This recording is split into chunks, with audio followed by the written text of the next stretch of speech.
Alright guys, I am here with Angela and we're in Los Angeles at her salon. Hey, Hey, how you doing? good, how are you? I'm great. Thanks for coming. Absolutely. So I'm happy to be here for a few reasons. As far as the way I feel like you make black women feel when it comes to hair and textured hair, no matter what their texture is, you have a way of being able to make black women feel good about what their hair looks like and not being afraid to wear it natural.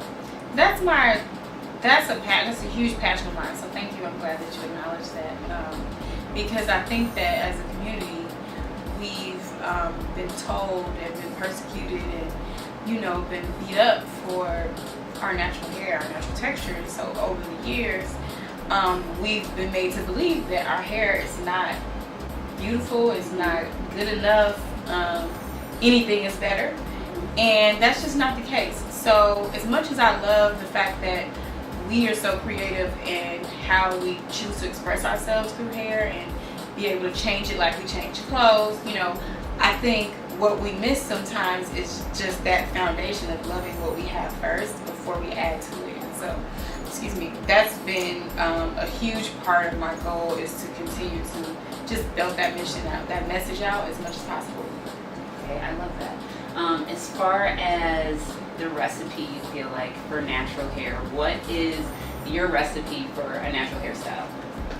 I don't think there is one recipe. I mean, the first thing is you have to get to know the hair and what it might need. Some people's hair needs a lot of like oil, because it's drier. Some people's hair just likes water-based moisture more. Some people's hair needs something to kind of control frizz more than anything else. Some people's hair needs something to really like saturate and stretch their curls so you can see them.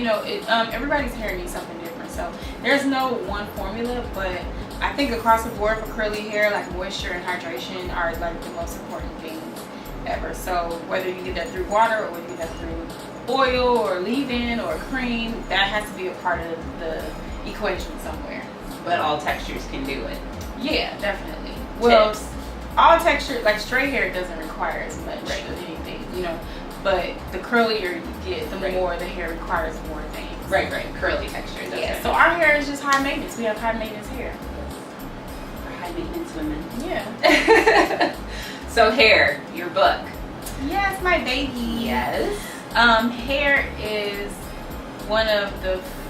Hair is the first book I've ever written and published, self-published, which is, I think, is pretty dope. So I was inspired by my clients, and I was inspired by my niece, and my own childhood, and just kind of feeling like, why do I have this and you have that? Yep. And my mom had really curly, like pretty wavy hair. And I used to get made fun of because my hair was so nappy, and I see some of the same insecurities with other women, with children. And so I wanted to write a book that kind of talked to adults and kids at the same time. Yeah. Sometimes you have to trick people into reading stuff and getting new information, so you do it through them reading to their children. And they're like, oh wow, I learned something too. I don't know. And so I put a lot of insight and hair care tips, that are just fundamental for anybody in there, and my goal is for it to be just kind of a coming of age book for young women to really learn and appreciate their hair. I noticed in the book you talk a lot about identity, and why do you believe identity is such a huge topic that needs to be talked about amongst black women and black children? Well, I think on two things here. Number one, our identity has been stripped away from us so much historically, based because of slavery. Like, we don't necessarily have a cultural identity. We're creating one as the years go on. We're creating, who we are as black, American people. But for the most part, we've kind of been, stripped of everything. And so I think now is the time for us to establish what that is and be proud of it. And then number two, as far as identity goes, with social media, being so addictive and everybody wanting to look like the next person and look like this person, and you can keep up with the Joneses, you can keep up with people in so many different countries and people you've never met before. You can keep up with them and see what they're doing and see who's doing what. And I think because of that, you know, children especially, they're like, they want whatever else they see. They don't think what they have is good enough or may not look good enough. And so I think me writing a book like this will help kind of reinstill the fact that like who you are is enough, and it's just about you learning yourself more and loving that. The more that you learn it, the more you'll love it, because you'll know how to take care of it a certain way, and then everybody else will notice how dope you are. Yes. So we were talking about off camera how, you know, hair is something that you're extremely passionate about, where, you know, you're talking to young kids, to adult women, and it's not necessarily about the fame and the flash. It's about taking care of yourself and feeling beautiful. So where did your love of being able to make other women feel beautiful and care about their hair come from? That's a really great question. I don't know. I think becoming a hairstylist, a part of it was the fact that I just loved hair, you know. So the first challenge for me was just like loving it, touching it, and then making it look dope, like making me feel like, wow, like I did that, you know. But I think through that process of me just chasing what I was passionate about, I inherited a new passion for making someone else come to life and feel like, oh my God, like, is this me? Like, wow, like I look amazing, you know?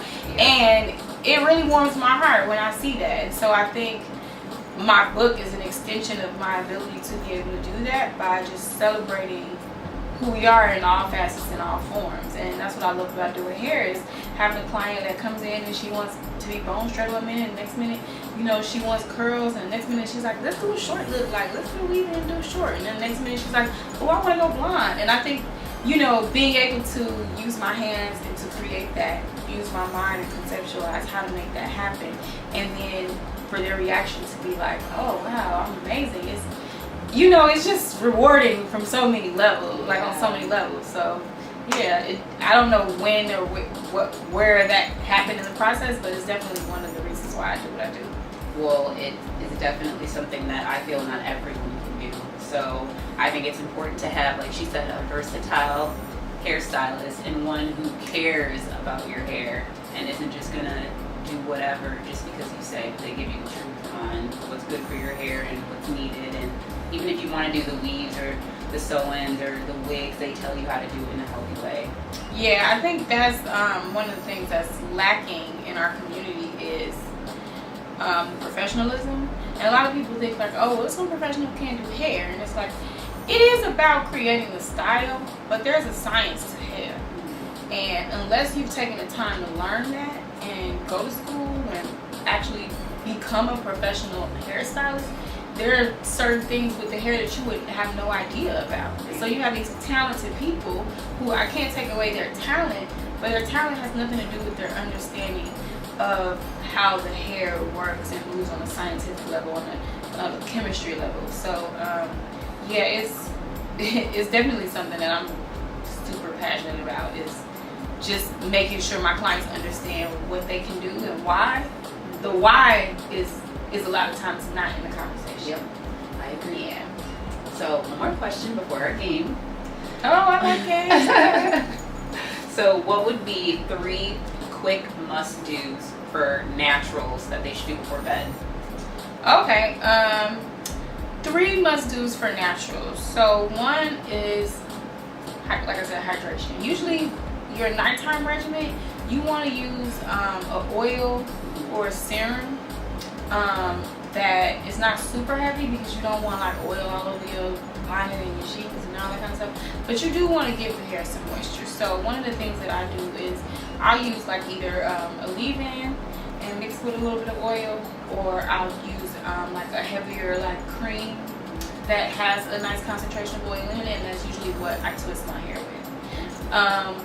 The second thing is incorporating silk and satin into your life as far as going to bed. So whether you wear a bonnet, whether you have a scarf, whether you go to the fabric store and get your own, you know, silk is very important. Silk pillowcases, you know, that one little step is super, super important. And then the third is to just look at yourself in the mirror and say, damn, you are beautiful. Look at you. Your hair is bomb. You're beautiful. You're gonna slay tonight. You're gonna slay tomorrow. Yes. You are everything. Yes. I think sometimes we don't affirm ourselves enough, and we look forward to other people, but it has to start from right at home. So that's something that I do a lot. Is, you know, when I'm at home at night or in the morning, I'm just like, you are so bomb, Ange. Like, look at your hair. You might not have baby hairs, but your hair is growing, it's glowing, it's thick, it's prospering. You know, the hair is kind of like a plant. So, you know, some people say they talk to their plants, they play music to their plants, they do all that kind of stuff. Do the same thing with your hair. Yeah, that's good. I've never heard that. I'm going to do that. Yeah. I like that. Thanks. Okay, so mini game. So it's this or that, so you can only do one. Okay, I saw this on here. I saw this on Oh, you saw it? Okay. I love doing I'm it. very decisive, so Oh, perfect. I think I'll kill this. Perfect. All right. Braids or twist? Damn. Every time. Braids. Braids. Sew-ins or wigs? Wigs. Wash and go or wash and style? Wash and style. Silk bonnet or silk pillow? Bonnet. Okay. She was decisive. You probably were one of the most decisive. I usually get, for the first question, I always get the, oh! Yeah, okay, so the reason that I said braids is just because I feel like braids you have more versatility with. So you can do braids for a weave, you can do cornrows, you can do a braid out for natural hair. Whereas with twists, it's kind of just twist. You know, like Yeah. I mean, you can do it on the scalp twist, but unless you have a lot of hair and then that becomes a style, you gotta take those out. You get what I'm saying? I do. I feel that. Yeah, and I mean they do the extensions that are twists, but no, it's braids for the win. Yeah, Braids. Stick with them. Well, you guys have to check out Angela's new book. Can you tell everybody where we can get your book? My book is available pretty much anywhere online. So Amazon, Target.com, Barnes & Noble. For wholesalers, Ingram, Baker & Taylor. And then at the flagship website that you can find through my website, AngelaCStyles.com or PrettyCurlsClub.com. I love it. Thank you so much. Thanks for having me. Absolutely. Such a pleasure. Hi, I'm Angela C. Styles, and I'm sitting here with my girl, Bria Williams, and you're watching Just My Opinion. See ya.